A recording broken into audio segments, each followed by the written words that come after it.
Hey, what's going on guys? If you enjoy my video, please consider subscribing. In today's video, we'll be reviewing a movie called There's Someone in Your House. This movie is about a graduating teenage class being targeted by a mass killer in a small town. I hope you enjoy, and let's get started. Netflix movies are always a gamble. You never know if you're going to get a diamond in the rough or just poorly made trash. So when I saw the title, There's Someone in Your House, I decided that the name seemed menacing enough to give it a watch. The opening scene introduces us to a high school jock by the name of Jackson, who is immediately betrayed as the good old-fashioned, pussy-slaying, popular kid we love to see in horror movies. Make him slow down, wait, okay, which one is she? Hogwarts? No, fuck that. You'd have to pay me. What, pay? Jackson realizes something is off about his home when he notices a mysterious timer has been set in the kitchen, and after verifying that none of his family is home, he decides to just shrug it off and take a nap before his big game. What?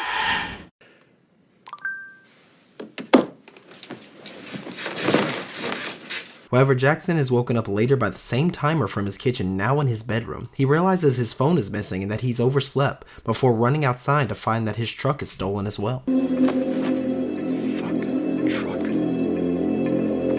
For a brief second, Jackson decides to call 911, but then hangs up when he sees a photo of himself hazing a fellow teammate taped to a wall. Jackson then follows the breadcrumb trail of photos up into the second story of his home. At the end of the photo trail, Jackson becomes convinced that someone is hiding inside of one of his closets. He begins to try to intimidate them by declaring his legal rights. You're in my house, so I can legally kill you! Touch me now, sir. Our killer then emerges from under a clothing rack and slices both of Jackson's Achilles tendons, essentially ending his football career before finishing him off with a stab to the chest. Jackson looks at the killer before he dies and realizes the murderer is bearing a mask that resembles Jackson's face. Meanwhile, at the big high school game that Jackson's missing, it's revealed that a text message is sent to the entire town, showing Jackson brutally punishing his teammate Caleb.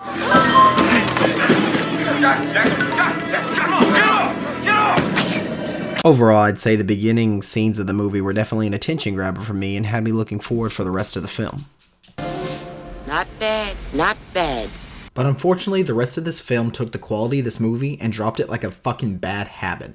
Let's start with the main characters that are introduced in the next scene. There's McConaughey, who solely observes the main character role of this film. Zach, whose dad's rich, and that's a bad thing. It is factual. My dad is a fuck. Rodrigo, or Ro, who just sucks at talking. Sorry, my mom's just leggy. Darby, who's only in the film for the woke cameo. His name, or her name, depending on the day, is Darby. Applaud her, him, and them. And lastly... And Alex. She's our bitch in residence. Thank you. Caleb is also kind of around here and there. Katie and Oliver are just extra characters who only become important at one point in the movie. Katie's the school board president / closet racist. Some races have higher IQs than other races. It's basic science. Look it up. And no one likes Oliver because he's the quiet kid. Can we help you? All in black school shooter style icon. You keep looking at us. Hey man, everyone knows you're a sociopath. My biggest issue with the characters in this film is that they don't serve any purpose. They're the same cookie cutter cardboard cutout of high school characters that you see in these types of horror movies all the time. McConaughey slowly becomes the main character of the film, so soon the film only revolves around her. Alex, Ro, Zach, and Darby hardly do anything the entire film. Matter of fact, Darby's barely in the film after the initial opening scene of her getting embarrassed in the cafeteria. That's it. They don't do anything else in the film, and only one of them actually gets killed by the killer. So the others are just background characters for the rest of the film. Speaking of the killer, let's go into that. Granted, this movie does have good kills.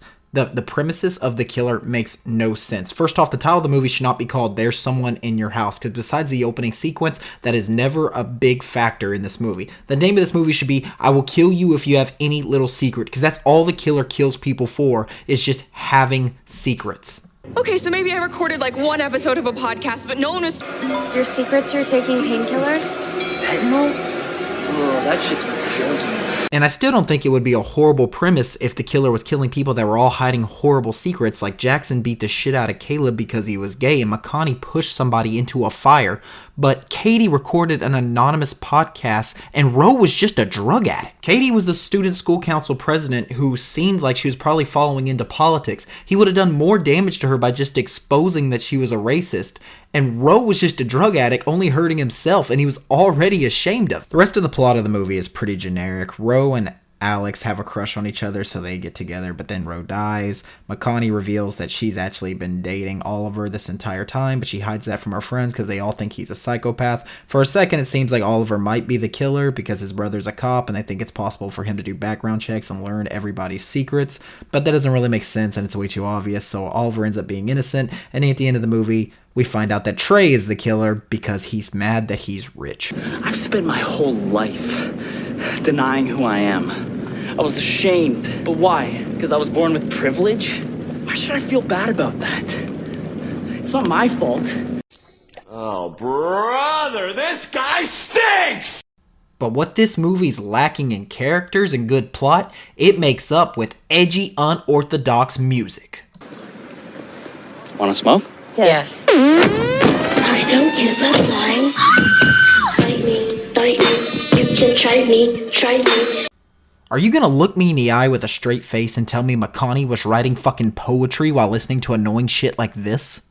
I got bigger fish to fry. I can tell a lie. Walk away from me. That's my best advice. Chilling in the hills have eyes. Can't be seen with you. As a matter of fact, this movie could probably be summed up with one word: cringy, and it goes out of its way to check all the boxes. Fighting at Stacy's clip. Jackson goes with the pizza box, makes a diagram with the pizza sauce to show me where it was on her body. Did bitch just quote a princess instead of someone actually oppressed? Guess you can request connection logs from ISPs. Piggy pigs. Look at the team, all happy, so into gays when they can win football games. There's also just a lot of weird scenes in this movie and things that aren't ever explained. Like, why do they get so excited in this one scene, acting like they've never heard a positive sentence before in their lives? It is the opposite of the end. Yes! Yes! It's the opposite of the end, motherfucker!